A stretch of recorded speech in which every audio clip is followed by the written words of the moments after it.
Betogers buite die hof in Betuli het gister gewyde liedere gesing waar 6 verdagtes verskyn het vir die moord van Gordon en Lorraine Adams. Ons gaan bly totdat die hof aangaan, stel so as die hof begin. Hulle sal ons sê as die hof begin. Ons gaan tydelik sing totdat die hof begin.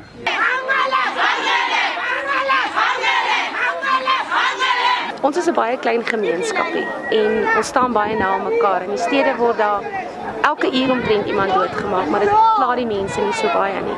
Wat wel hier gebeur is, as iemand doodgaan, dan voel dit soos jou eie ma en pa of jou eie broer en suster wat doodgaan. Die Betuli gemeenskap meen van die verdagtes is deel van die sogenaamde 666 kinders wat aan die Born to Kill bende behoort.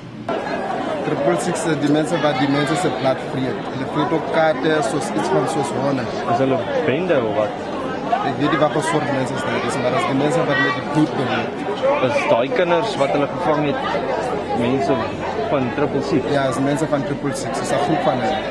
Hulle het mense so sleg opgemaak. En hierso ek hoor hulle daai chappe van hulle, daai 666 chappe wat hulle gestaan. Het hulle 666 chap op hulle se lewe.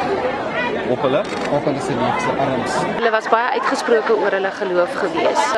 Die klomp het nie daarvan gehou dat die mense bekeer word. Want dis 'n groep wat wil stop dat daar Christendom is in die dorp.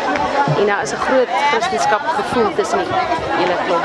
Dis hulle basis vir hulle geloof. Hulle is regtig doodgemaak vir hulle. Die kerk in Betuli was stampvol hartseer vriende en familie wat die Adam egpaar se begrafnis bygewoon het.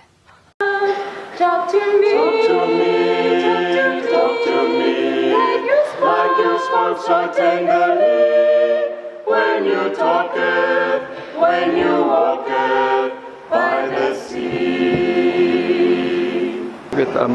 Hulle soveel mense gehelp, soveel mense in die gemeenskap gaan armer wees en gaan ek wil amper sê hulle mis, want hulle het altyd input gehad in mense se lewens en weet as jy tipe mense ook gesê wat regtig kan uitgaan in die middel van die aand om iemand te gaan sien en te ondersteun en te bemoedig.